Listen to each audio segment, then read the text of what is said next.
Добрий день, з вами. Good afternoon, my name is Olga Atvanova, and I want to thank everybody who joins us in Ukraine Media Center Ukrinform, and today is day 338 of the full-scale invasion of the Russian aggressor in our land, and I want to traditionally thank the representatives of all the mass media who tell the world the truth about fight for freedom. In brief, our schedule of events is as follows. At 14 o'clock, joining us in the studio will be Yuri Ignat, Speaker of the Air Force Command of the Armed Forces of Ukraine. We will be talking about the work of our air defense forces. And at 1600, we will have a lecture by Pavlo Moiseev, where we will talk about the work of cooperation with foreign journalists here in Ukraine. And I want to introduce our speaker right now. It's Ihor Kuzin, Chief State Sanitary Doctor, Deputy Minister of Health of Ukraine. With the beginning of the full-scale invasion, unfortunately, COVID-19 did not go anywhere, and I want to start our conversation with this disease. What's the situation in Ukraine? Please. Dear colleagues, dear friends, regarding the situation with the coronavirus infection, I would like to say that the coronavirus infection remains actual not only for Ukraine, but for the rest of the world as well.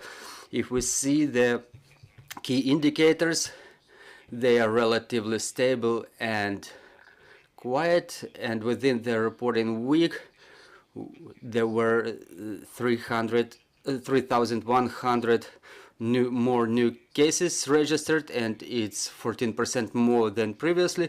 We see the growing number of COVID-19 infection, and it's related to the seasonal nature of this illness. We will be able to observe this progress until probably end of February, and starting with May, we will see the decline of the indicators. This seasonal nature was observed during previous waves, and it's repeated this year as well. There are certain specific features.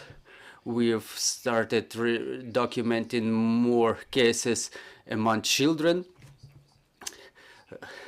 More than 400 new cases were registered among kids previous week, and children may suffer from the infection in the same way as the adults. Unfortunately, 42 Ukrainians died due to complications related to coronavirus infection. It's within this year, it's within the previous week.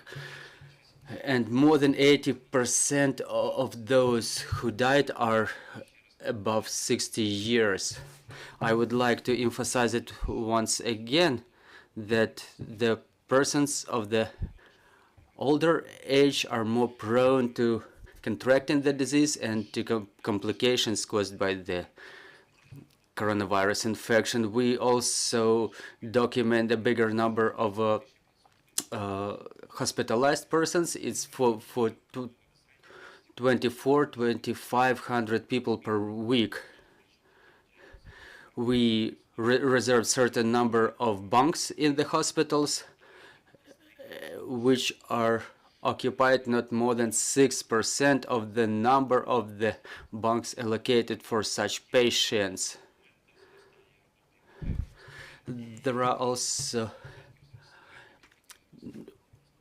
growing capacities for diagnosing the disease, and we acquired more than 2 million PCR tests and more than 1 million quick tests that can be obtained on the first link of the medical assistance. To have the final diagnosis, the patients may visit the doctors, the family doctors who work actively in this field, in the field of diagnostics. Also, I would like to tell about the new STEM. During our observation of the coronavirus disease, we starting from the end of year 2021, we started implementing the sequencing, the full decoding of the virus genome, so we can identify the stems of the virus that circulate around Ukraine. Now it's been sequenced only by the government institutions, but starting from this year, we may be involving private companies in this process. This process did not stop during the war, and as of today, we documented 12 different types of Omicron virus stem circulating in Ukraine. And the more we research, the more strains we identify. Recently, we identified the contraction by a patient of a new substrate called XBB.1.5 internationally, or also it was called Kraken. That case was documented in Sumy region. It was contracted by a man who didn't leave Ukraine, so it's a circulation of the same virus within Ukraine. The infected person is already healthy. The disease was without complications. It was the only confirmed case for the time being, but we will continue observing the circulation of this new strain. So talking about this new Kraken strain, does it have any specific symptoms? Well, there are no specific symptoms, and it goes just in the same way as a regular coronavirus infection. It has different immunologic specifics. It's a subline which evades the immune response in the most efficient way, and it can be contracted 8% more frequently than average Omicron strain. In the United States, where they document every single subline, it's the contraction intensity is documented at 1 to 8% more than regular Omicron strain. But now we don't have any confirmation about its more aggressive nature, or that it can result in more death. We don't have any such information so far, but the research is still in progress. So talking about the very beginning of the year, if there is any statistics, what are the results, how many people were hospitalized, and how many people died of COVID-19 this year? Well, if we check the statistics, in average, we document the same figures every week. The lethality cases is like 1 in 9 cases, and the number of hospitalized persons is about 3,000 persons per week. So starting from the beginning of the year, it's 12 to 15,000 persons which were hospitalized to medical facilities, and in the same way, the number of people who died of COVID, it's around 140, 180 people. All right, Mr. Ihor, what about the vaccination? Is the state fully provided with the vaccines, and how did the full-scale invasion influence that? Do Ukrainians continue to get vaccinated? Can they do it in the same way with their family doctor as it was before? Well, fortunately, vaccination was not stopped within Ukraine. We only documented the fact where people stopped getting vaccinated in the area of active warfare, but the structure of immunization from the very first day of war reduced almost 2/3, which means that today there are less vaccination stations where people can get vaccinated in Ukraine.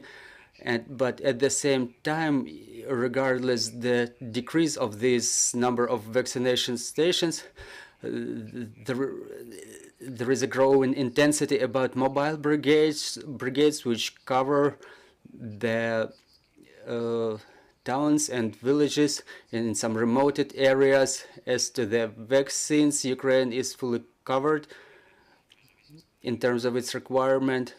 Now we have more than 8.5 million vaccine doses. We use 3 main vaccine types maybe within the last year. It's CoronaVac, it's Pfizer, and in the same way there is Pfizer for kids and Johnson & Johnson, which contemplates only one inoculation, which is considered to be the full vaccination cycle. So we have vaccine, the system keeps operating.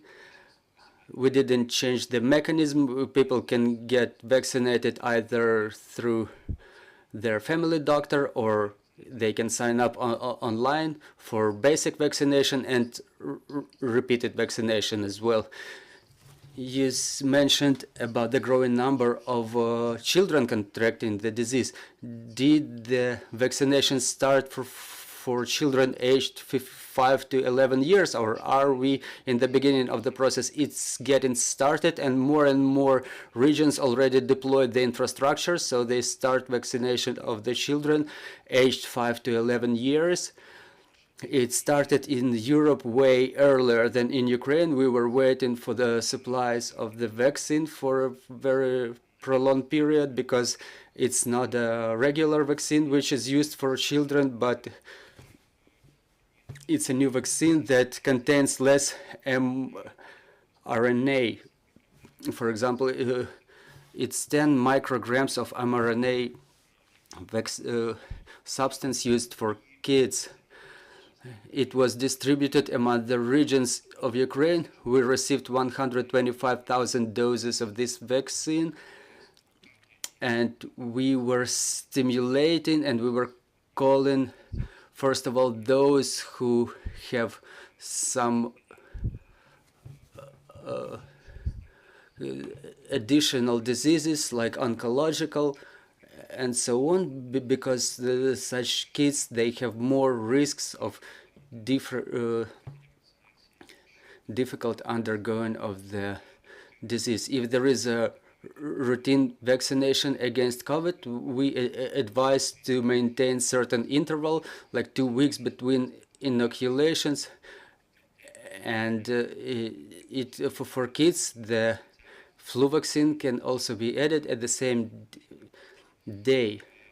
The Pfizer vaccine for children is available now around all the regions. I would like to remind you about the procedure, how to get your child vaccinated. The algorithm is the same. You either call your family doctor or children's doctor and then make a visit to the closest medical facility, including the vaccination station, or you can also sign up through a website, through vaccination.covid.ua.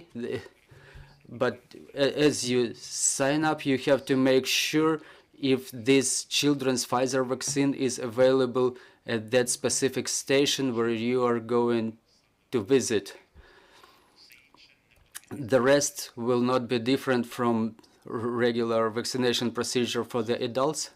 Mr. Ihor, unfortunately, the Russians keep striking our power grid, and we understand that all our medical, all substances, the vaccines, they are very dependent on the proper storage, which in its turn is dependent on the availability of electricity.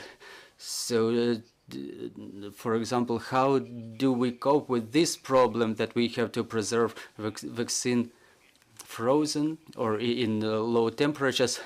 Yes, some substances are thermal level. They are vaccines and insulin.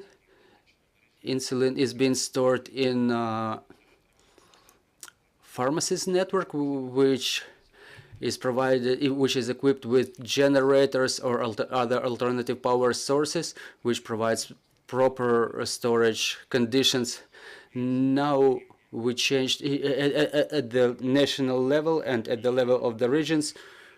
The overall algorithm now is that at every specific vaccination stations, there are less vaccines distributed than before to minimize the risks of improper storage of the vaccine. Every vaccination station, and I'm not only talking about the COVID vaccine, but also about the flu vaccines, there is an appointed person responsible for proper storage of the vaccines. And within the last 3 years, the ministry was solving the problem with the freezing equipment, with the refrigerators. So we re-equipped more than 1,500 medical facilities with the proper refrigerator certified by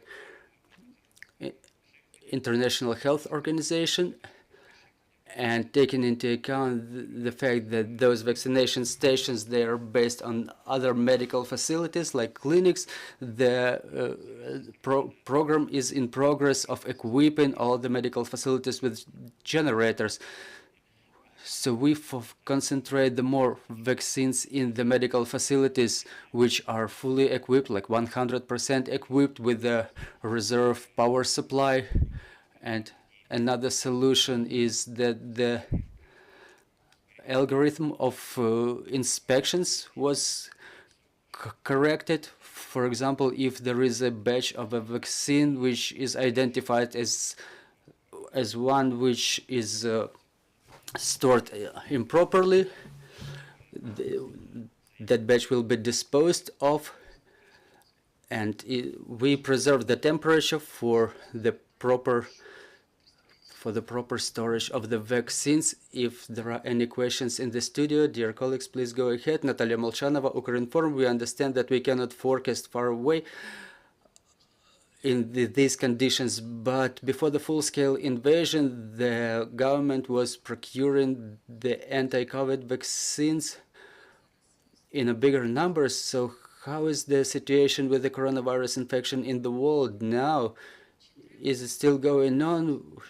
Will we need to make more booster vaccination like once a year in the same way that we get vaccinated against the flu? Or will the government look for new ways of acquisition of the vaccines? Or are we going to buy them in the same way, for example, in the pharmacies as we do with the flu vaccines? Thank you for your question. If we analyze the global trends, the global trend is as follows. The COVID-19 infection becomes a seasonal disease. It becomes a part of those epidemiological growth during winter that every country documents at least once a year. So most likely the next growth of epidemic will be in autumn or maybe winter next year. So we will switch to the system where we will regard COVID as the respiratory disease, seasonal respiratory disease. As to the supplies of the vaccine, Ukraine will be able to receive it under COVAX mechanism in 2023-24 for free. There is no such confirmation yet, but potentially there is potential to continue this COVAX program. After the termination of supplies within humanitarian program, the trend is that coronavirus vaccine will be included into flu vaccine, which is being imported in Ukraine on a commercial basis with a small number of donations, or it will come for free for the employees of the critical infrastructure. Any more questions, friends? Good afternoon, Dmytro Polonsky, Ukrainian Center of Control over Tobacco. The risk of contracting COVID-19 is growing, and last year the new law 1971 was was approved, and before the 11th of January, the ministry had to approve the law which would contemplate the pictures on the cigarette packs. Well, we have to have, first of all, the set of pictures that we will be able to put on the cigarette packs. To use those pictures, we have to enter into agreement with the partners, and we had negotiations with New Zealand and Australia already. There are 2 memoranda signed about provision of such pictures. We received the confirmation letters from 2 organizations that we can use those pictures under certain conditions, and it did not even require approval of the memorandum. We were just lacking the final document, the final memorandum, and we're on the final phase. Now it's a 5th agreement to support the final resolution, which will be further on transitioned for approval.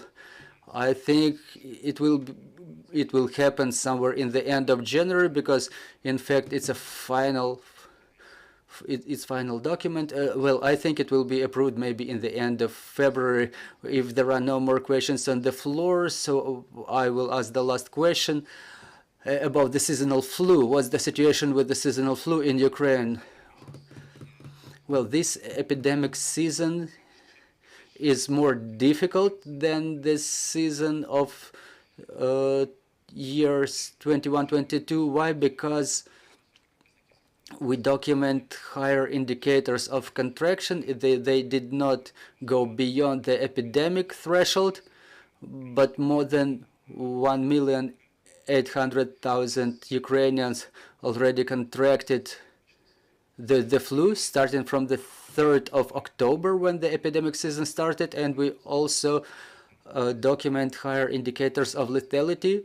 8 lethal cases were documented related to the seasonal flu. But if we analyze the epidemic season of years 21-22, we didn't document any lethal cases back then. So this flu circulating now is more complicated. As to the vaccination, as of today, 133,000 persons were vaccinated against the flu, and 87,000 of them fall under risk category, high risk category. We were receiving the flu vaccine for the armed forces of Ukraine within the humanitarian programs, so that the servicemen of the armed forces and the employees of the critical infrastructure could be vaccinated on a free basis. So you can probably resort to your family doctor to receive such vaccination. Thank you for this information. Dear colleagues, I'm reminding you, joining us was Ihor Kuzin, Chief Sanitary Doctor, Deputy Minister of Health of Ukraine. Our next briefing is at 1400. We will talk about the work of our air defense forces. Bear with us. Glory to Ukraine.